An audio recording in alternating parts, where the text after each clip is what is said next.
pada keluarganya, pada sahabatnya, dan juga kita selaku pengikutnya.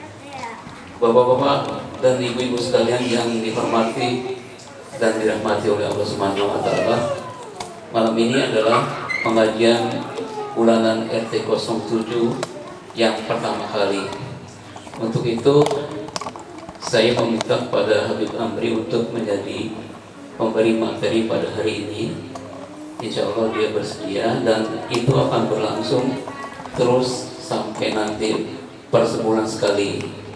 Jadi mudah-mudahan Habib saya terus jadi bisa hadir dengan hati. Dari saya pembukaan itu aja. Jadi sekalian langsung kita dengarkan tausiah yang akan disampaikan oleh Habib. Pada waktunya kami persilakan. Wabillahi taufiq wal hidayah. Assalamualaikum warahmatullahi wabarakatuh.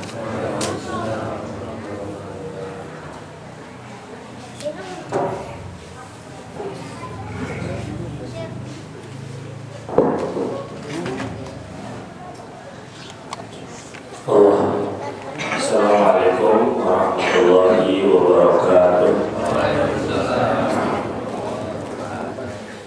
Innal hamdalillah nahmaduhu wa nasta'inuhu wa nastaghfiruh wa na'udzu billahi min shururi anfusina wa sayyiati a'malina.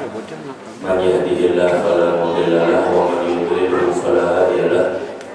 Asyhadu an la ilaha illallah wahdahu la syarika lahu wa asyhadu anna Muhammadan abduhu wa rasuluhu la nabiyya ba'dahu. Allahumma shalli wa sallim wa barik wa karim wa tahannan wa tafaddal wa takram ala sayyidina wa maulana Muhammad wa ala alihi wa ashabihi wa azwajihi wa dhurriyyatihi wa atba'ihi ila yaumiddin, amma ba'du. Subhanaka la ilma lana illa ma 'allamtana innaka antal 'alimul hakim. Rabbi shrah li sadri wa yassir li amri wahlul 'uqdatam min lisani yafqahu qawli. Rabbi faqihna fid din wa 'allimna ta'wil wa hdina ila sawa'is sabil waj'alna wa auladana wa tullabana min al-ulama'i al-'amilin al-mukhlisin al-mukhlasin wa awliya'i shalihin, amin ya rabbal alamin. Wa ma as'alukum 'alaihi ajra in ajriya illa 'ala Allahi alladhi fatarani rabbil alamin. Bapak-bapak, ibu-ibu rahimakumullah, kita awali kajian kita sebelumnya dengan pembacaan surat Al-Fatihah dengan niat Fatihah ini kita hadiahkan pahalanya untuk Rasulullah SAW, para nabi dan rasul, seluruh keluarga mereka dan para sahabat mereka, para tabi'in, para salih, syuhada, dan juga para alim ulama, para wali-wali kasih Allah Subhanahu wa Ta'ala. Semoga Allah Subhanahu wa Ta'ala akan menjadikan dalam surga. Allah berikan kepada kita manfaat ilmu mereka, keberkahan mereka, rahasia dan cahaya yang Allah titipkan kepada mereka, syafaat mereka pada hari kiamat. Allah berikan kepada kita mencintai mereka dan dicintai oleh mereka. Dan juga Allah kumpulkan kita bersama mereka di dunia yang sementara dan di surga yang selama-lamanya, tanpa hisab, tanpa adab, tanpa fitnah. Juga yang sedang sakit, semoga Allah angkat penyakitnya, zahir maupun batinnya.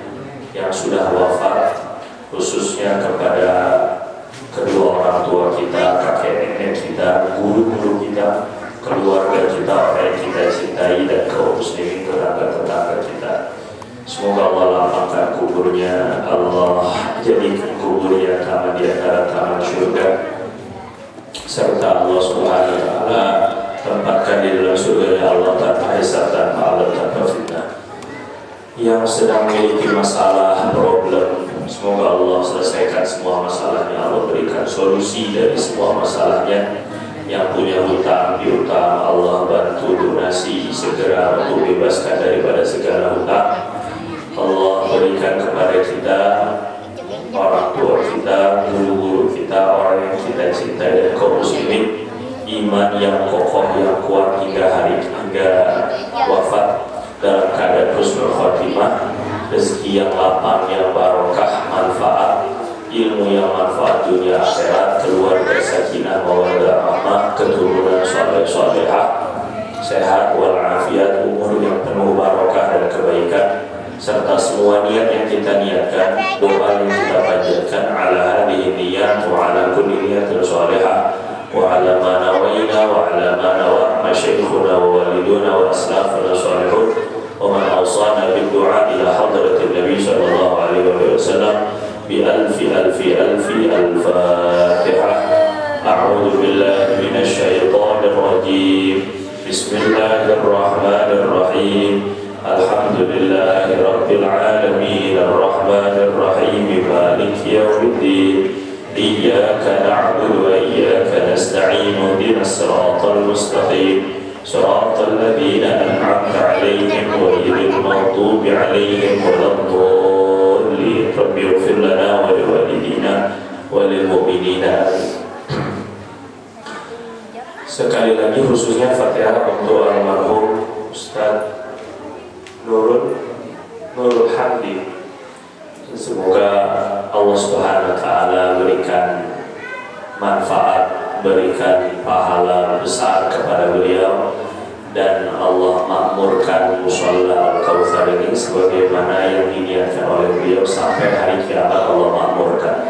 Al-Fatihah. A'udzu billahi minasyaitonir rajim. Bismillahirrahmanirrahim.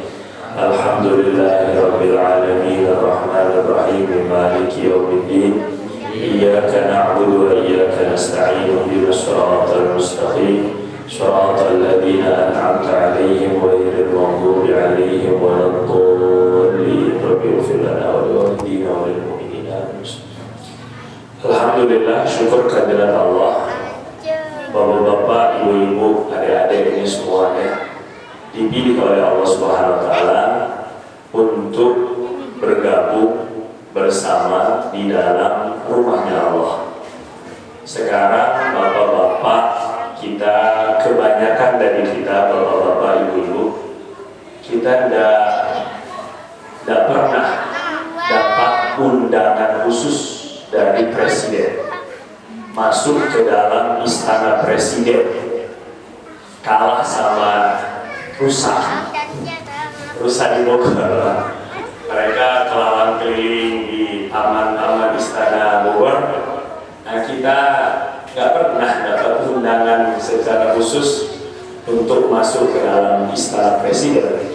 Ternyata Allah Subhanahu wa taala dengan rahmat, dengan kasih sayangnya mengundang hati kita untuk masuk ke dalam istana penciptanya presiden. Mana dia? Masjid, musolla. Ini semua adalah istana yang Allah Subhanahu wa taala. Di dalam hadis Nabi SAW bilang, al-masajid buyutullahi fil ardi fahaqqun 'alal mazur an yuqima zairah. Masjid semuanya, baik yang dipakai sholat Jumat atau yang tidak dipakai sholat Jumat, itu masjid namanya. Pokoknya tanah yang diwakafkan untuk sholat, masjid namanya. Mau namanya musola, mau namanya langgar, mau namanya surau, mau namanya masjid, semua yang sudah diwakafkan, kata Nabi, untuk masjid, maka itu adalah rumahnya Allah di atas bumi. Rumah-rumahnya Allah, istana-istananya Allah Subhanahu wa taala. Maka kata Nabi, wajib bagi tuan rumah yang dihadiri dan ditamui untuk menjamu para tetamunya. Allah Subhanahu wa taala memberi jamuan ini kepada Bapak, walaupun nggak ada minumannya, nggak ada airnya, belum ada airnya, ya. Nanti akan ada airnya. Saya doang ini jamu gak enak, saya minumnya Bapak lihatin aja. Yang walaupun Pak tidak ada jamuan makanan sekalipun, minuman sekalipun, Allah Subhanahu wa taala akan menjamu kita, memberikan jamuan kita sesuai dengan kadar kemuliaan dirinya. Pak Bapak kalau datang ke menteri, misalnya datang ke tempat orang kaya misalnya, terus disuguhinnya cuma air, air doang, ini mah di rumah gua juga ada gitu. Di rumah saya juga banyak terima air doang. Pasti setiap tuan rumah akan berusaha memberikan jamuan sesuai dengan kemuliaannya. Bagaimana jika yang memberi jamuan kita pemilik langit dan bumi, pemilik surga dan neraka, pemilik dunia dan akhirat? Di berapa banyak akan kemuliaan kita dapat kalau kita jadi tamu-tamunya Allah. Bapak jangan bayangin, Pak, jangan dibayangkan bahwa rumah Allah itu Allah butuh rumah. Bukan berarti Allah itu bertempat. Ini nggak boleh kita. Ini hanya bahasa kiasan. Seperti halnya kepala sekolah. Mana kepalanya? Akhir ya. Kepala sekolah nggak punya kepala. Maksudnya yang memimpin sekolah. Paham maksudnya ya? Bukan sekolah ada kepala, ada telinganya, ada kupingnya, ada mulutnya. Nggak ada, itu bahasa kiasan aja. Nah, ini tangan kanan saya. Maksudnya ini orang kepercayaan, bukan dia ada di kanan terus nggak pernah di kiri, kan bukan begitu ya. Itu adalah bahasa kiasan. Begitupun juga dengan rumah Allah, Pak. Ka'bah. Dalamnya apa ini? Apa dalamnya Pak Ka'bah ini? Seperti apa? Tidak ada apa-apanya. Tapi disebutnya rumahnya Allah, Baitullah. Haji ke Baitullah, rumahnya Allah. Itu bukan berarti kita lihat Allah mana, oh ke atas. Bukan. Itu bentuk kemuliaan. Yang walaupun hanya batu, yang walaupun hanya semen, yang walaupun nggak ada bangunannya, ini sudah disandarkan kepada Allah Subhanahu Wa Taala. Itu kalau udah sesuatu disandarkan kepada yang mulia, jadi mulia. Supir, ya. Kalau orang kerjanya supir, itu dia akan dapat fasilitas. Siapa yang dia supiri? Kalau kita nyupirinnya sekedar supir Grab, ya dapat fasilitas penumpang. Penumpang pergi ke bandara, kita juga pergi ke bandara. Kita nyupirin menteri, nyupirin presiden, dapat juga pengawalan. Tapi bukan kita presidennya. Ketika yang disupirin kita ke hotel, kita juga ke hotel. Ini karena supir itu disandarkan kepada orang yang dibawanya. Begitupun juga dengan rumah Allah Subhanahu Wa Taala. Ini disandarkan kepada Allah Subhanahu Wa Taala. Maka jangan macam-macam, Pak. Saya cerita kepada teman-teman. Pada masa jahiliyah dulu, itu Ka'bah dulu, Pak, banyak berhalanya. Ada 360 berhala di sekitaran Ka'bah itu. Belum di dalamnya Ka'bah itu. Ada di dalam Ka'bah itu ada undian-undian nasib. Jelas-jelas. Ada lukisan Nabi Ibrahim sama Nabi Ismail, tapi bohong. Lukisan ngada-ngada. Padahal Ka'bah itu banyak berhalanya, tapi karena dia sudah disandarkan kepada Allah, dia adalah rumah Allah. Besar banget ya. Ketika Abraha mau menghancurkan, Allah hancurkan Abraha. Itu tempatnya namanya Wadi Muhassir. Jadi Abraha dari Yaman, dia melihat kayaknya nih orang-orang Arab kok perginya semuanya ke Mekah sih. Dan jadi hidup perekonomian Mekah gara-gara banyak orang ke sana. Cemburu ini Abraha. Abraha itu perpanjangan tangan daripada Persia. Jadi dia pemimpin Yaman di bawah kekaisaran Persia. Jadi ketika itu Abraha punya ide, daripada jauh-jauh orang Yaman juga ke Ka'bah, ke Mekah, dalam bikinnya sendiri. Dia bikinlah dia punya kanisa, dia punya tempat ibadah di Son'a, Yaman. Akhirnya ada orang Mekah yang pergi ke Yaman. Ketika itu marah, ini Pak Abraha ini bikin nyaingin Ka'bah saya nih di Mekah. Dia orang Mekah, merasa tersaingi dong. Jadi pengennya orang-orang tuh nanti ibadahnya ke sini juga. ke Yaman, ke sana. Sampai sekarang tempatnya masih ada di Maghrib. Akhirnya Pak, ini orang Mekah ini agak-agak preman juga. Dia buang air besar, tuh kotorannya, tainya dilumurin di tempatnya Abraham bikin Ka'bah buatan. Terus kabur Pak. Kalau gimana di sana ya ditangkap Pak. Kabur dia akhirnya ke Mekah. Abraham dengar kayak gitu, Ka'bah buatannya dilumuri kotoran, marah Abraham Pak. Akhirnya nyuruh pasukan untuk pergi ke Mekah, bawa gajah. Itu ceritanya ini, pasukan gajah itu, Ashabil Fil. Nah, tapi begitulah Allah Subhanahu wa taala. Sampai sudah jauh-jauh dari Yaman bawa gajah. Berapa lama itu Pak? Bawanya gajah nggak bisa cepat. Akhirnya sampai di Wadi Muhasir, diam dulu. Kirim utusan dulu kepada Mekah, bilang kami akan merampas rumah mereka, kami akan hancurkan Ka'bah. Bikin ada apa? Ada warning dulu, ada peringatan dulu. Akhirnya Allah Subhanahu wa taala belum lagi untuk sampai masuk ke dalam Mekah, baru sampai tempat namanya Wadi Muhasir, Allah kirimkan burung. Burung apa?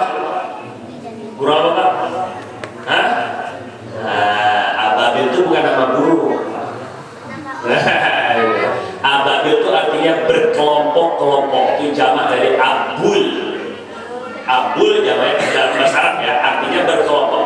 Burungnya apa? Nggak tahu burung apa. Bapak jangan nanya burung sama saya. Pokoknya di dalam kalimat Al-Quran, Thayran, burung ababil, burung yang berkelompok-kelompok, datangnya itu berkelompok. Jadi bukan burung ababil itu nama satu jenis burung ya, bukan sebenarnya. Dalam tafsir ya, tafsir Jalalain. Jadi ketika itu burung itu membawa satu burung tuh bawa 3 batu api. Tarmihim bihijaratin min sijil. Ada batu dari sijil, dari bongkahan api.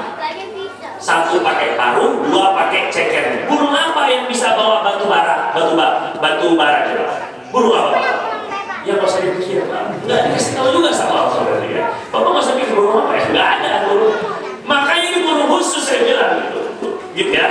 Nah akhirnya ketika sudah di Wadi Muhasir tadi, burung itu tiba-tiba nyerang, terus kemudian melemparkan 1 orang yang kena batu bara itu langsung putus. Jadi bolong-bolong. Faja'alahum ka'asfin, maka Allah menjadikan orang-orang pasukan Abrah itu seperti daun yang dimakan. Ulet itu tambahan dari penafsir. Daun yang dimakan ulet gimana Pak? Bolong-bolong. Jadi setiap kena batunya itu bolong, termasuk Abraha. Cuma Abraha ini matinya di jalan, nggak di Wadi Muhasir. Jadi setelah potong tangannya, kakinya, badannya, orang-orang pasukan udah pada bolong-bolong, mati. Nah, jadi pulang belum sampai di Yaman, matilah dia tuh Abraha. Ini cerita. Maksud saya adalah, padahal Ka'bah ketika itu Pak, cuma batu. Ka'bah itu sampingnya nggak ada marmer, nggak kayak sekarang. Ada jam gede, ada gedung-gedung tinggi, nggak ada. Ka'bah itu cuma batu, dan di sekeliling daripada Ka'bah itu pun banyak berhala. Orang dulu Pak, itu kalau tawaf ya, bukil. Kalau dulu tuh orang itu tawaf tuh sambil bukil, tepuk-tepuk, siul-siul. Jadi dalam Al-Quran disebut wa ma kanat sholatuhum inda baiti illa buka wa tasbih. Orang-orang dulu itu mereka jahiliyah, itu mereka ibadahnya lucu. Jadi mereka itu mau menyembah Tuhan tapi bugil. Mikirnya tuh kita harus kembali kepada setelan awal gitu. Setelan awal kita kan nggak pakai baju Pak. Wah, kita kembali kepada Tuhan itu harus lepaskan semuanya. Kayak gimana itu coba? Nggak jadi ibadah tuh Pak. Tasyahud semua itu nanti kalau kembali. Jadi waktu Nabi di dibawa, masih kecil Nabi ini Pak, dibawa sama pamannya Abu Thalib, ingin juga tawaf bugil, barulah Nabi bawa, barulah Nabi mau angkat tuh, udah pingsan. Allah nggak biarkan Pak Nabi. Baru Nabi itu baru mau diajak, panas pasti demam badannya. Setiap mau diajak ritual, demam badannya, udah nggak jadi diajak. Nah ini untuk cara menjaganya. Maksud saya adalah sesuatu yang disandarkan kepada Allah, langsung Allah muliakan. Quran. Quran itu kertas biasa. Quran. Kita ambil covernya pun, ya apalagi udah lusuh, apalagi Quran lama. Tapi karena Quran itu ditulis di sana ada apa? Ayat Quran, langsung menjadi kitabullah, kitabnya Allah, bukunya Allah. Saat ketika dia udah jadi kitabullah, Allah bilang la yamassuhu illal mutahharun, nggak boleh disentuh oleh kecuali orang yang suci. Padahal tadinya kertasnya sama kayak kertas kita. Padahal bahannya ya nggak jauh lebih berbeda dengan buku tulis kita. Tapi ketika kita tulis di sana Al-Quran, dia disandarkan kepada Allah, langsung Allah muliakan. Nggak boleh Bapak nulis Quran nggak pakai wudhu. Kata Syekh Nawawi Al-Bantani ya, dalam kitabnya Kasyfatus Saja, kalau kita mau nulis Quran, Bapak nulis saya Fatihah misalnya, Bapak mau nulis di kertas atau di buku, itu kalau nggak punya wudhu, nulisnya nggak boleh nyentuh kertasnya. Oh ini, begini Pak. Jadi nulisnya nggak boleh begini, ini nyentuh nanti, haram karena nggak punya wudhu. Nulisnya, ngebawanya nggak boleh nggak pakai wudhu, menyentuhnya nggak boleh nggak pakai wudhu, bacanya boleh nggak pakai wudhu, boleh bacanya doang. Tapi kalau junub nggak boleh. Hanya gara-gara disandarkan kepada Allah. Nah kalau kita ingin menyelamatkan satu saja daripada kertas yang ada tulisannya Allah, bapak-bapak ini langsung jadi kekasih Allah. Misalnya bapak di rumah nemu ada kertas jatuh, atau di jalan nemu ada kertas jatuh, ternyata kertasnya tulisannya Bismillah, ada nama Allah di sana. Wah ini kertas sudah disandarkan kepada Allah. Bapak ambil, itu dalam riwayat Abu Nu'aim dalam kitab Hilyatul Auliya, kata Nabi ada hadis, orang yang ketika Allah Subhanahu wa taala akan menjaga sesuatu yang tertulis ayatnya atau namanya, dan Allah akan mengutus walinya untuk memuliakan kertas tersebut. Jadi kalau ada kertas jatuh tulisan Bismillah, apalagi Quran, apalagi buku, selamatkan, ambil, jangan taruh di bawah, karena dia sudah menjadi mulia karena ada nama. Jadi sesuatu yang disandarkan kepada Allah pasti dimuliakan oleh Allah. Nah sekarang maksud saya kita ini sekarang sudah diundang sama Allah. Bapak coba macam ada yang nggak punya dosa sekarang? Ada Pak? Nggak ada. Atau gini deh, yang dosanya dikit angkat tangan. Ada Pak?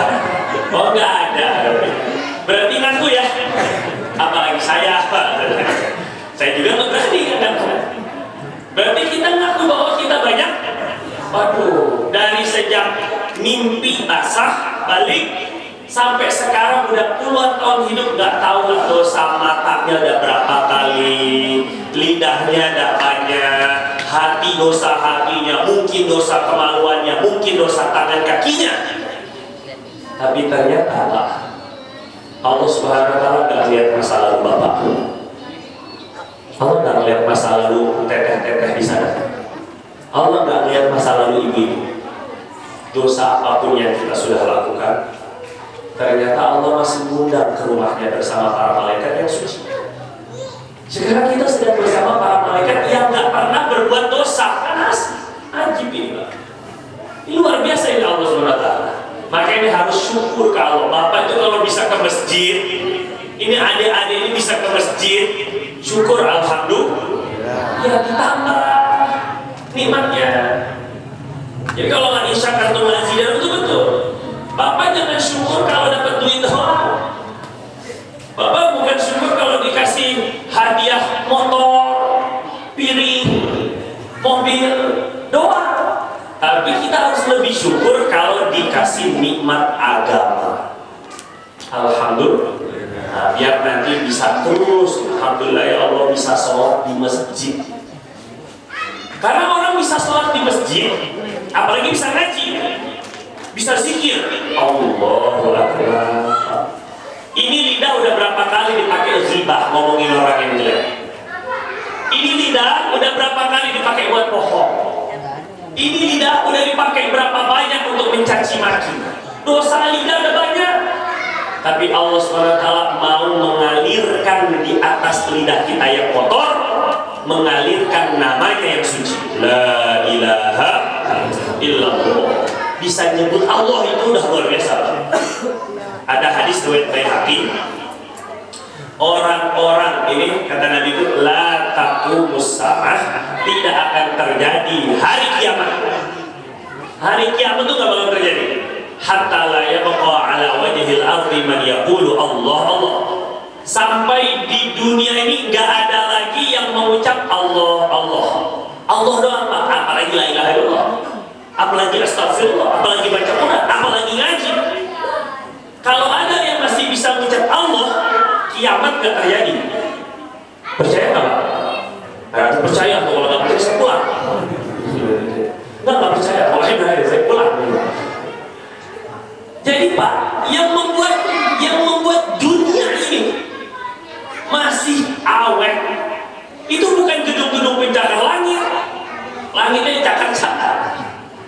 Itu bukan transportasi yang serba modern, bukan teknologi, bukan semata-mata menanam 1000 pohon yang bikin dunia ini tetap lestari, yang bikin bumi ini tetap ada, langit itu tidak runtuh. Ada orang-orang yang kayak bapak-bapak ibu-ibu, Masya Allah, mengucap Allah Allah. Masih ada yang mengucap Allah Allah, nggak bakal kiamat Pak. Apalagi masuk pengajian, oh ini kiamat besar. Kiamat kecil juga gitu. Baik itu musibah, bencana, malapetaka, ini selama ada yang zikir. Kata dalam hadis riwayat Baihaqi juga, laula syuyukhun rukka, kata Allah dalam hadis qudsi, kalau bukan karena orang-orang tua yang suka sholat di masjid, sholat berjamaah, biasanya memang sayangnya Pak, yang sholat berjamaah itu yang tua, yang udah buka-buka surgawi, buka-buka kubur. Tapi itulah, dari situlah Allah kasihan.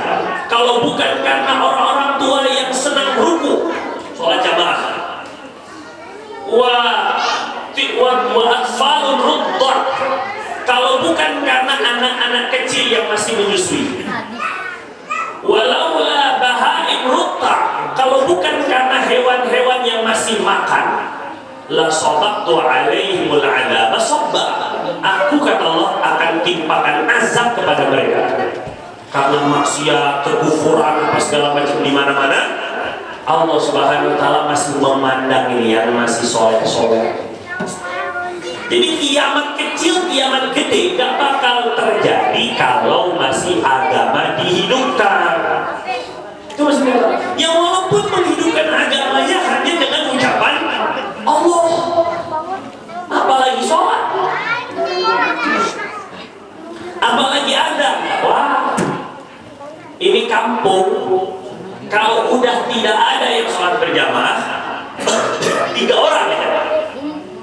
Dalam hadis Nabi bilang, ma min thalathatin fi badwin, tidak ada 3 orang di satu kampung, la tuqamu fihim sholatul jamaah, tidak didirikan sholat berjamaah 3 orang, istaula alaihim illa istaula alaihim syaitan, setan akan menguasai mereka. 3 orang di kampung nggak sholat berjamaah, setan menguasai. Jadi selama ada yang sholat berjamaah, ini setan ini masih tarik ulur. Dia nggak berani dia menguasai kampungnya. Maka ini penting Pak, maksud saya, bagaimana kita ini menghidupkan agama di kampung kita. Saya jauh-jauh, lumayan Pak, lumayan jauh sekali.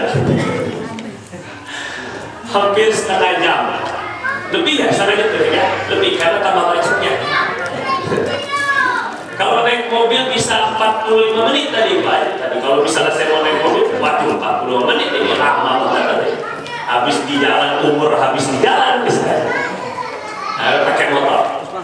Nah, ini tujuannya untuk menghidupkan agama-agama. Menghidupkan agama di sini. Dan tugas kita di dunia ini Pak adalah ibadah. Ibadah itu menghidupkan agama di dunia. Nah kan akhirnya keluar kan sekarang kan. Apa minum ya? Ini jamuan dari Allah. Alhamdulillah. Nah jadi kita Pak sekarang perkara paling penting dalam hidup adalah agama. Perkara paling penting dalam hidup agama. Allah Subhanahu wa taala itu memberikan kita makan, memberikan kita hidup untuk menjalankan agama. Jangan dibalik.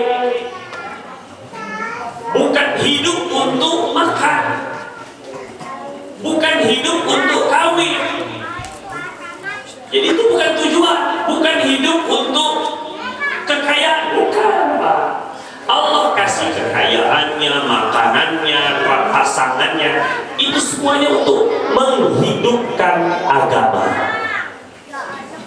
Makanya nanti di hari kiamat Pak, itu yang menjadi patokan dan juga barometer penilaian utama itu agama. Makanya dalam hadis disebutnya Maliki Yaumiddin. Yaumiddin itu hari agama, hari pembalasan. Hari agama. Kenapa disebut hari agama? Hari kiamat itu din bisa artinya pembalasan, karena hari kiamat adalah semua akan dibalas. Din bisa artinya kan agama. Kenapa hari kiamat itu hari agama? Karena di hari kiamat yauma la yanfa'u malun wala banun. Udah nggak manfaat lagi tuh harta yang dikumpulin, anak yang dibanggakan, jabatan yang diusahakan. Yang manfaat itu agama. Kalau harta ditanya, hartanya dipakai buat agama apa enggak? Kalau umurnya ditanya, patokannya umur yang dipakai agama itu yang manfaat. Kalau punya pasangan hidup, punya anak keturunan, yang ditanya tentang mereka apanya? Agama. Patokannya agama. Lah, para nabi 124.000 nabi itu diutus semuanya sama. Semuanya untuk membahagiakan umat manusia. Biar umat manusia ini bahagia. Ternyata cara bahagianya itu sama semua, yaitu agama. Mereka semua membawa agama Islam, para nabi itu. Jadi Allah Subhanahu wa taala ingin bapak-bapak ini bahagia. Allah tuh pengen ibu-ibu, teteh-teteh itu bahagia. Pengennya. Buktinya waktu azan disuruhnya bahagia coba. Hayya 'alas shalah, hayya 'alal falah. Falah itu artinya kebahagiaan, kesuksesan, kegemilangan, kejayaan. Ayo sini yang mau bahagia, begitu Pak. Azan itu. Jadi kita ini memang disuruh bahagia. Kata Allah Subhanahu wa taala itu, "Qul bi fadlillah wa bi rahmatihi fabidzalika falyafrahu." Sampaikan wahai Nabi, hendaknya mereka berbahagia dengan rahmat dan karunia Allah. Rahmat Allah berupa Quran, karunia Allah berupa agama, iman. Suruh bahagia, bapak-bapak yang beriman ini suruh bahagia kok meremut aja muka, jadi nggak pernah senyum aja. Kayak dulu Nabi itu tanya Pak kepada mereka Jibril waktu Isra Mi'raj, Bril, ini gaya-gaya. Itu siapa tuh kok melihat saya nggak pernah senyum? Oh, itu penjaga neraka. Sejak Allah tugasin dia suruh jaga neraka, malaikat Malik nggak pernah senyum dia. Seandainya dia pernah senyum, tentu akan senyum kepadamu, wahai Nabi. Memang karena saking takutnya dia menjaga neraka, nggak pernah senyum. Nah, bapak-bapak yang nggak pernah senyum, jangan-jangan suruh ngejagain rumah. Jadi kita disuruh bahagia, Pak. Nah, cara bahagia itu bapak-bapak, ibu-ibu ini cuma satu, agama. Wah, orang itu dikasih harta ya, nggak dikasih agama, nggak bahagia, Pak. Nggak bahagia. Kalaulah dia bahagia sebentar, dia capek mikirin gimana nih biar hartanya makin nambah, biar hartanya tetap ada terus.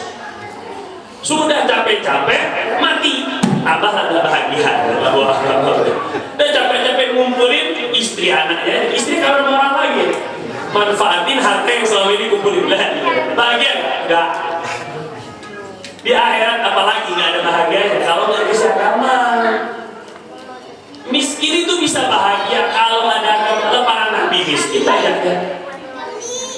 Orang-orang miskin itu kalau punya agama itu santai. Karena ada apa? Agama, ada imannya. Maka dalam Al-Quran Allah itu suruhnya, kita ini disuruh untuk, kata Allah, wala tahinu wala tahzanu. Kata Allah, jangan merasa lemah, jangan frustasi, jangan down.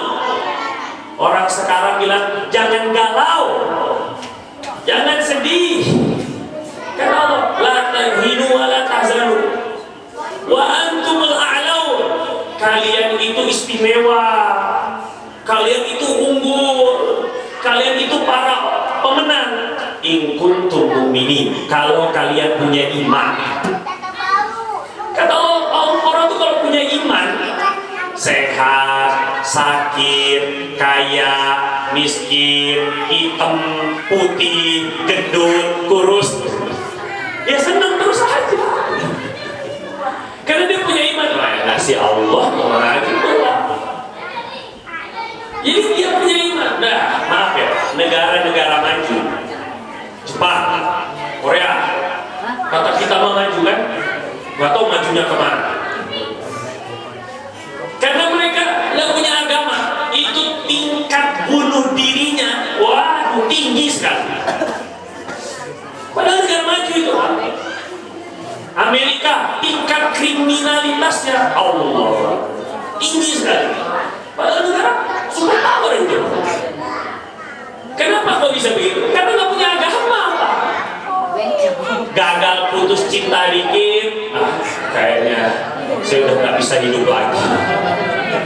Emang nggak yakin sama akhirat? Dia mau udah nggak tahu akhirat, Pak. Udah bunuh diri. Gagal bisnis dikit, ditipu, bunuh diri. Ya pokoknya pelariannya mati, udah bingung lagi. Kejerat pinjol, bunuh diri. Emang gak punya Allah, susah. Dia udah gak punya pegangan, Pak. Tapi orang punya iman, dia masih bisa sujud, masih bisa nangis-nangis, dia masih percaya keajaiban. Dia masih yakin akan Allah bisa masih mendengar doa-doanya. Orang punya iman tuh gitu. Wah, Nabi Musa itu waktu ini saya ngobrol, nggak tahu lah, pokoknya saya ngobrol aja terus Pak, kesana kemari bodo amat, yang penting manfaat. Itu Nabi Musa, Pak, di belakang Fir'aun kan, bersama tentaranya. Beliau membawa 12.000 Bani Israel. Kaumnya itu yang dibawa rombongannya 12.000, bukan sedikit. Bapak bawa jamaah umroh 100 saja keteter, udah nangis-nangis gitu. Baru bawa 10 orang aja udah ngurusin 12.000. Subhanallah. Dibawa, akhirnya mentok semuanya. Depan laut, belakang Firaun. Mau kemana coba? Kapal nggak ada. Kalaupun ada 12.000 gimana Pak? Allah. Bani Israel mulai goyah imannya.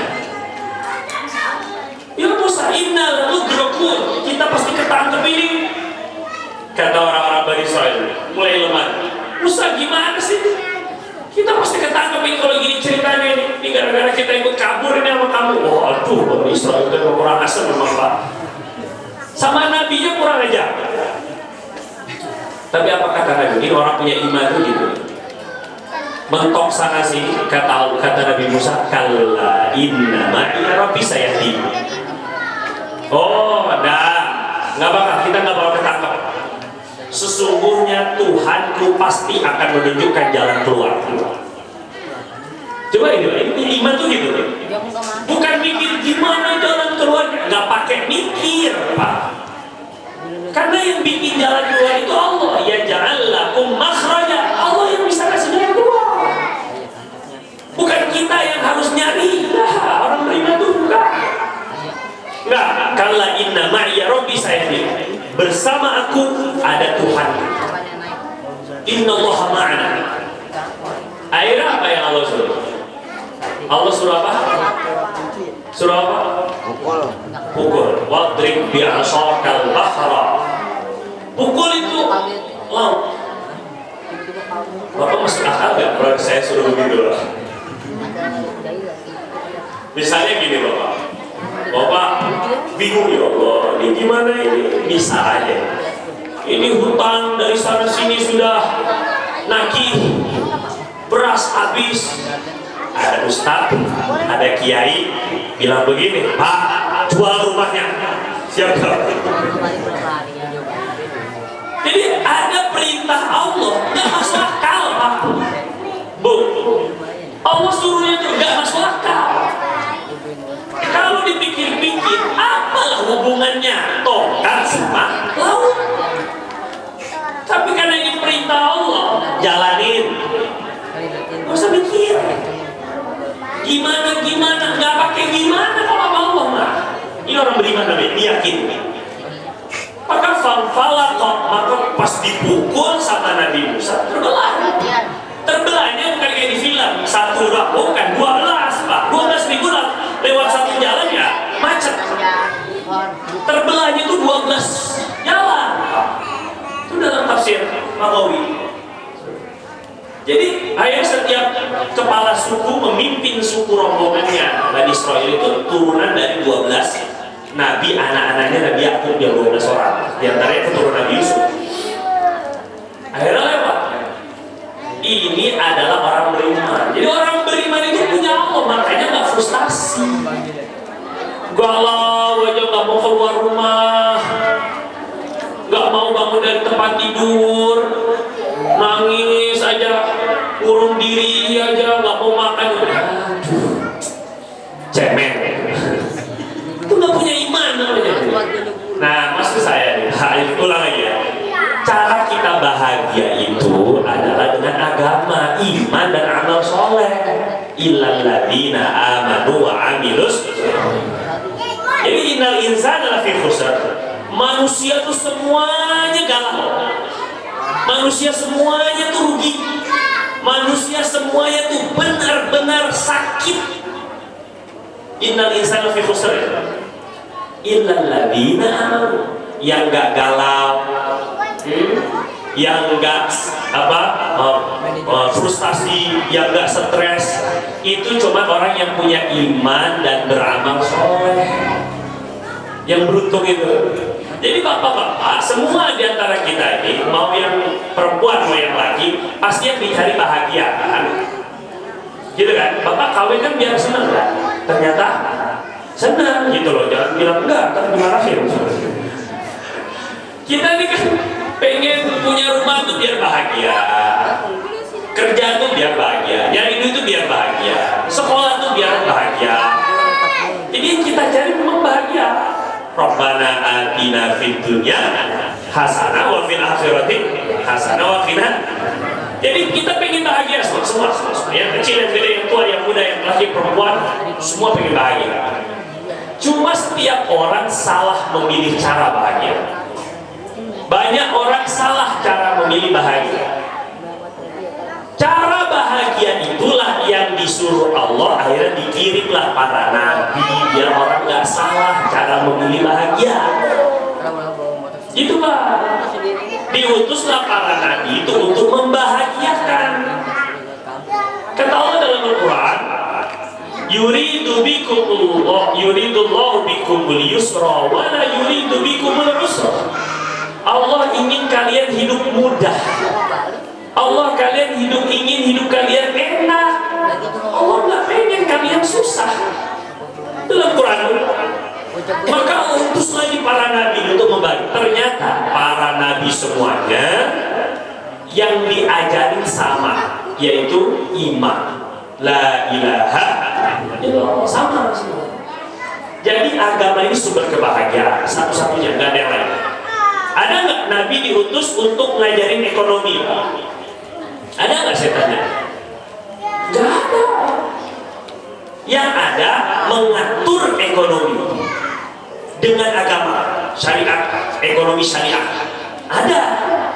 Tapi agamanya, tapi nabi diutus khusus memperbaiki ekonomi. Nggak ada. Ada nggak nabi diutus untuk membawa ilmu politik atau mengajarkan politik? Nggak ada. Yang ada, nabi membawa agama yang mengatur politik. Jadilah ada nabi yang menjadi raja, Nabi Daud, Nabi Sulaiman. Ada nabi yang mengatur ekonomi, Nabi Yusuf jadi menteri keuangan, mengatur ekonomi. Ada. Tapi bukan diutus untuk memperbaiki agama dengan memperbaiki dan meluruskan mengatur ekonomi. Jadi bukan tujuan. Kenapa? Karena sumber bahagia itu agama. Bisa dipahami Bapak Ibu nih? Itu mukadimah. Mukadimah ini bukan isi kandungan yang saya mau sampaikan, bukan. Belum. Ini baru mukadimahnya. Jadi kalau Bapak sekarang udah yakin, Ibu udah yakin bahwa oh ya, saya bisa bahagia kalau saya menjalankan agama. Tenang Pak, Isa nanti saya berhenti. Tenang aja.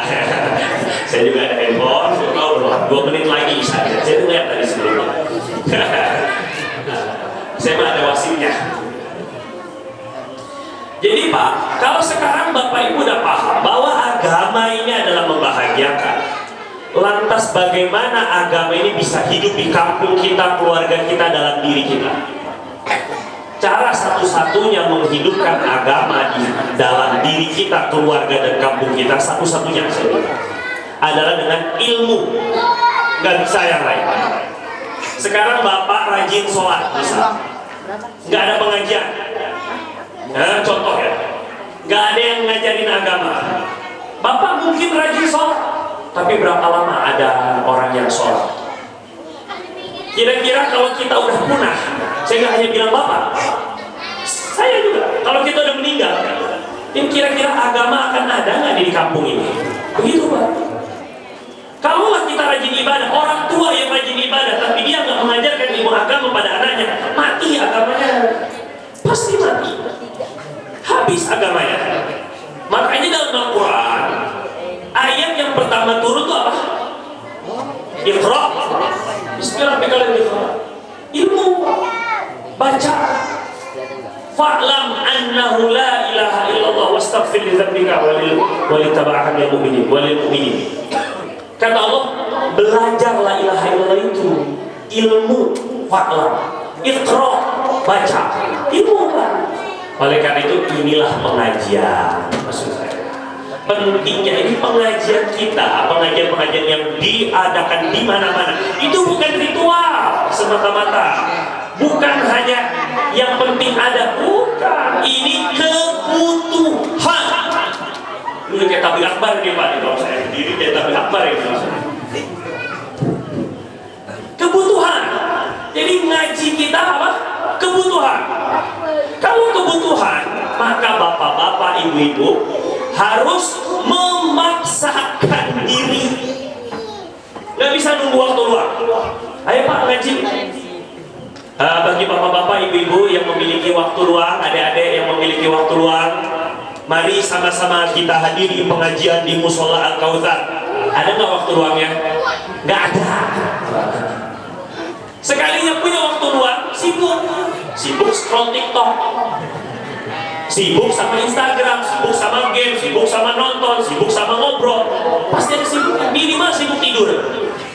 Minimal itu. Nggak ada waktu luang. Yang ada, luangkan waktunya. Itu kebutuhan. Nah, Bapak juga kan kerja karena kebutuhan kan. Seandainya nunggu waktu luang, malas banget kalau gak gua kerja. Mana mendung, dingin, pagi-pagi, Bogor, mager, malas gerak.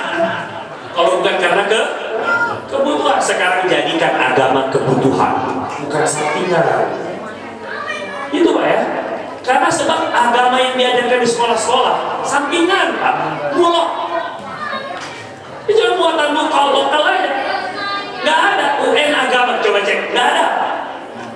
Ujian nasional, nggak ada agama, nggak ada. Matematika, bahasa Inggris, bahasa Indonesia.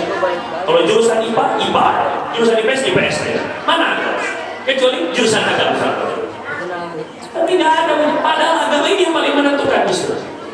Nah, oleh karena itu bapak-bapak, mari luangkan waktunya, niatkan. Kalaulah memang bulan depan kita udah nggak ada, Allah panggil kita kan kita nggak tahu kan.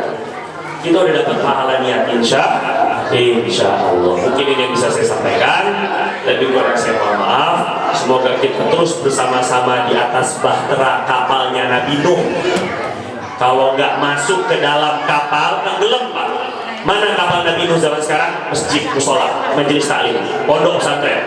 Itu kapal kita. Ayo, irkam ma'ana wala takum minal ghafilin. Jangan minal mughraqin. Jangan kamu jadi orang yang tenggelam, kata Nabi Nuh. Ayo sini naik sini, masuk. Kalau nggak tenggelam dengan dunia, tenggelam dengan syahwat, tenggelam dengan permainan, tenggelam dengan macam-macam fitnah akhir zaman di luar, maka kita selamatkan diri kita dengan masuk ke dalam musola Al-Kautsar dan majelis-majelis taklim lainnya. Wallahu ta'ala a'lam bishawab. Udah, Pak? Kita tutup dengan kafaratul majelis. Subhanakallahumma wa bihamdika asyhadu an la ilaha illa anta nastaghfiruka wa natubu ilaik. Lebih kurang saya mohon maaf. Assalamualaikum warahmatullahi wabarakatuh. Demikianlah Bapak-Bapak sekalian, mudah-mudahan apa yang telah dipaparkan oleh Nabi Muhammad bisa kita jadikan pelajaran buat kita dan juga bisa diamalkan dalam kehidupan sehari-hari. Dari saya itu aja. Assalamualaikum warahmatullahi wabarakatuh.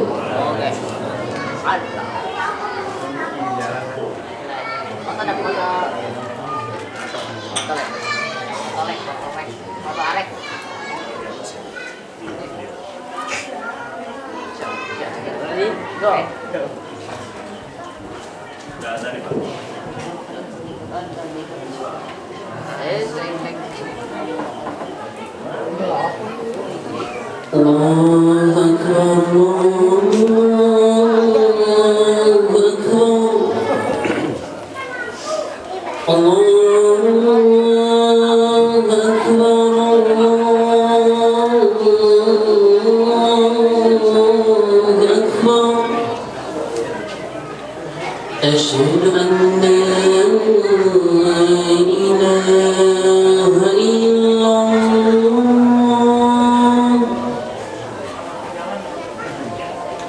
أشهد أن